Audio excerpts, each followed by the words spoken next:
Hey guys, FBK Napper here. Welcome to another League of Legends guide. This time we'll be taking a look at Warwick, the big bad werewolf. Oh!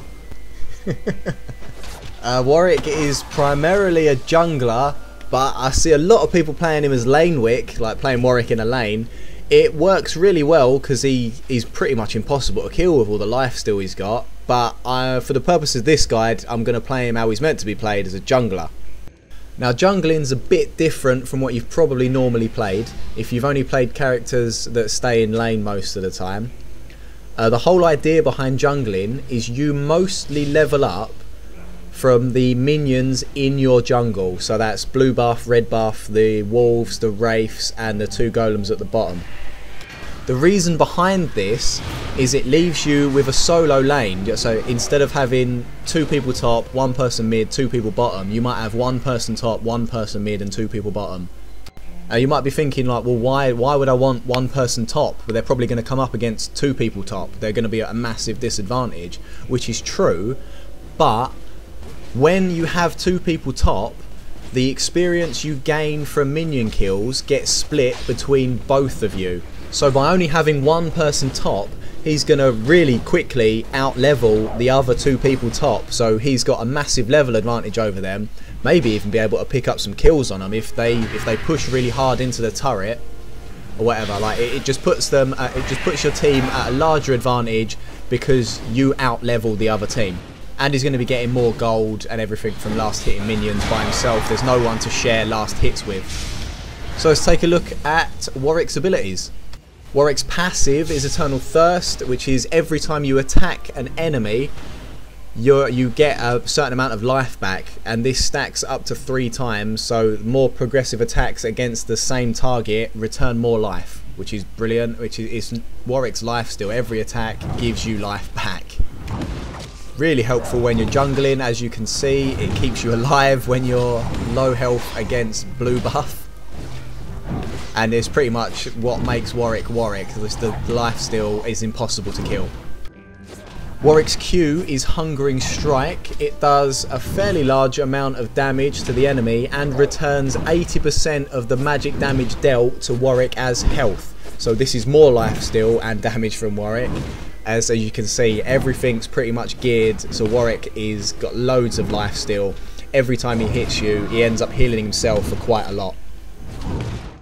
Warwick's W, Hunter's Call, increases your attack speed for 10 seconds and all the allied champions near you attack speed for 10 seconds as well, by half the amount it increased yours. This late game, we're coupled with the items we get, brings Warwick up to the attack speed cap. So you can't possibly attack any faster than what Warwick attacks. Once he's got this on, and with the life drain and everything, because remembering each attack is giving you life back, we're going to be buying lifesteal items. So every time you attack, you heal yourself. It makes Warwick very tanky, and if he's allowed to just keep hitting a single target, he becomes really impossible to kill because he just keeps getting life back every time. The more damage he does, the more life he gets back. Warwick's E is Blood Scent. It's a toggle ability, so you turn it on and off whenever you need it.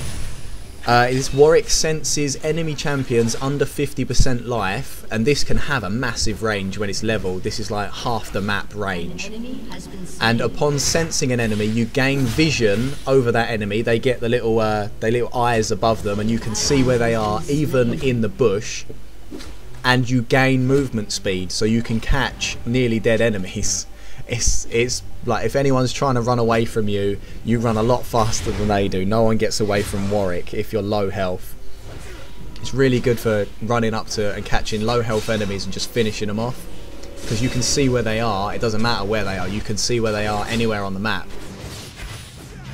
Warwick's Ultima, Infinite Duress. Warwick lunges at the target, stunning them for a short duration, and while they're stunned, Warwick attacks them really fast. He's just there like hitting them really fast, and every time you hit them for less than what you normally would, otherwise it would be really overpowered. And every time you hit them, you gain 30% lifesteal. So while this is occurring, your life still goes up a huge amount. Like, you can heal yourself for a hell of a lot by using Warwick's Ultima. It's also really useful just for the stun, because they can't move while this is going on, so it allows your teammates to catch up, it allows you to initiate a fight, whatever. It's really useful stun. The items I take on Warwick are standard starting jungling items. You've got to start out with a cloth armour and a couple of health potions. I only start out with one health potion because I've got runes and masteries that help Warwick jungling. You may not be level 30, you may not have all the runes and masteries. That's the reason I chose Warwick as my example of a jungler, is because you don't need any runes or any masteries to do this jungle route. You just need to take a few more health potions along the way to keep you alive. After I've done my jungle route the first time, I base back and buy Mordred Razors, which helps me deal with jungle mobs a lot faster, because you have a percentage chance to deal 500 damage, which finishes off pretty much all minions apart from the golems. After Mordred's Razors, I buy boots for faster speed, which I upgrade into Sorcerer's Shoes after for the magic penetration. All Warwick's abilities are magic based.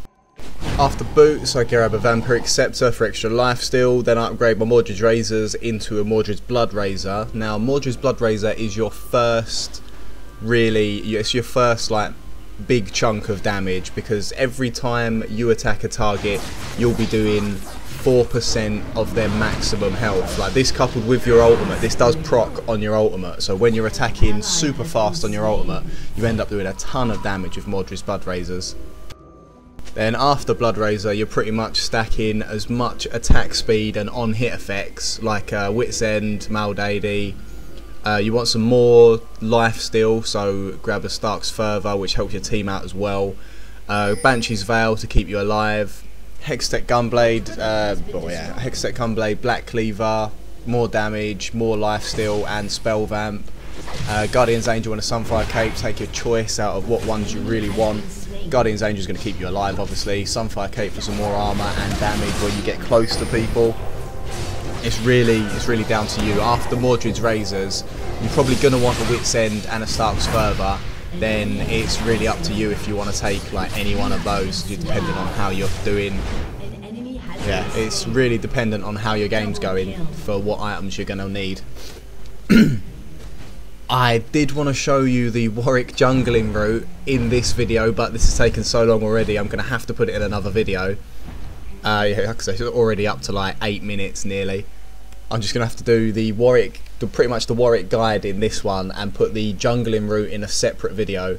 It's the full jungling route, including a level 5 dragon kill. I think it's a level 5 dragon kill, it might be level 6. I'm pretty sure it's a level 5 dragon kill, which is amazing for your team. If you get an early dragon, because you can kill him solo, obviously it's a level 5 solo dragon kill, which if it was level 5 dragon kill with your whole team, it wouldn't be that interesting.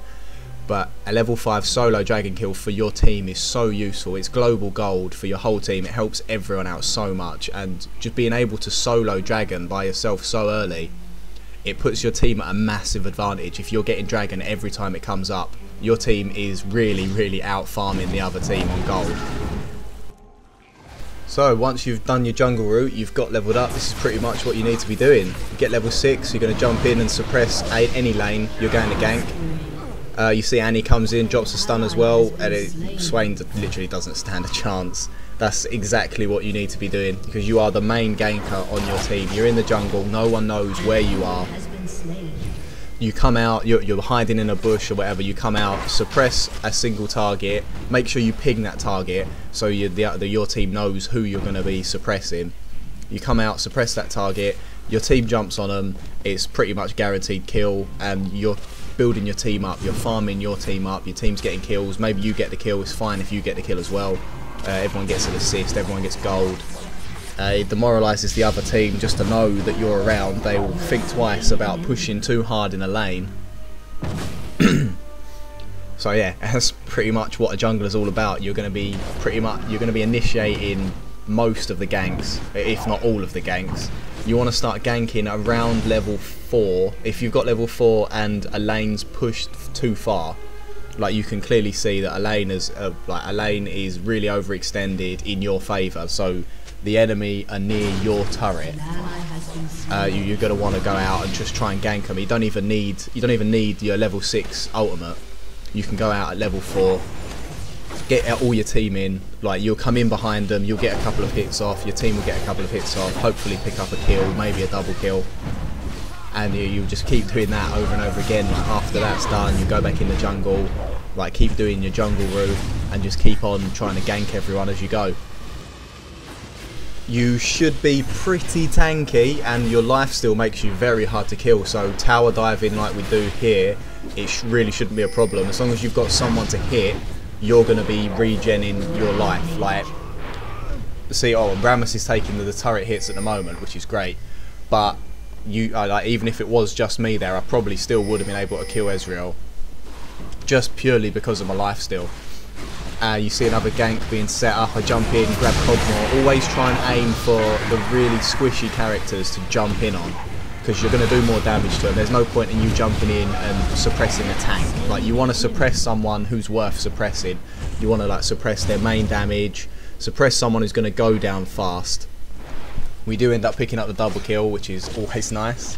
Annie gets a kill and I get a kill. It's fine. Like, if your kills, they're pretty much going to be stolen a lot of the time. You want your carries to be fed. You're not the main carry. You are a good source of damage, but you are not the main guy. Like, you're not your AP carry, you're not your AD carry. You want those guys to be ridiculously fed so they can just decimate everyone. As soon as they see them, they'll be unstoppable. You can see me standing around there. I take a few turret hits. I'm really not too fussed about taking a few turret hits as long as we kill the turret, because I know there's minions next to me, and me attacking the minions, I end up like regenning my health back to full. That's another little tactic you can do. If you're like at half health or lowish health, you can go into the jungle for a little bit and come out of the jungle with more life than you went in, just because of your lifesteal from hitting minions. We're gonna jump in on a little team fight that's really a bad situation for me. It's me and Rammus, and Vayne just turns up in time. Me and Rammus pretty much versus 4 of their champions. Remember, jump in and suppress someone who's worth suppressing. I jumped in and suppressed a squishy. I jumped in on a low health Teemo, pretty much finishing him off. Rammus picked up the kill with his ultimate, luckily. Vayne made it in a bit late, but she made it in, and we took Ezreal down. So it was a nice little double kill. We completely turned the team fight around in our favour just because of me and Rammus being there. On Warwick, because you're a jungler, you're going to need to be placing wards. I'm saying this on pretty much every one of my guides because it is so important that you learn where to place wards, and everyone places wards. It's not just the tank, the support and the jungler's responsibility. Everyone should be placing a couple of wards. But as a jungler, you spend most of your time in the jungle, in the river, so it is a good opportunity for you to be placing wards just because you're there anyway. So you might as well whack a few wards down. It doesn't cost you a lot of money. You're going to get money back anyway from jungling. Yeah, you're just a good character to put wards down. Like, everyone should be putting wards down, but you're probably going to be putting more wards down than most. You see on another team fight, Swain's already dead, so I jump in and suppress Ezreal. You see the ridiculous, because I've got my Mordreds now, of my ridiculous damage I'm putting out with my ultimate, pretty much takes Ezreal down, and Rammus finishes him off. He was a sliver of health left anyway. Because you've got to remember, always target a useful target to suppress. Don't waste your suppression on someone who's not worth it, like just trying to pick up a kill or something. Anyway, that's been my Warwick guide. Please check out the jungle route in another video. I'll link it, I'm sure I'll annotate it. I've been FPK Napper. Please remember to like, comment, subscribe. Thanks for watching, guys. I'll see you next time.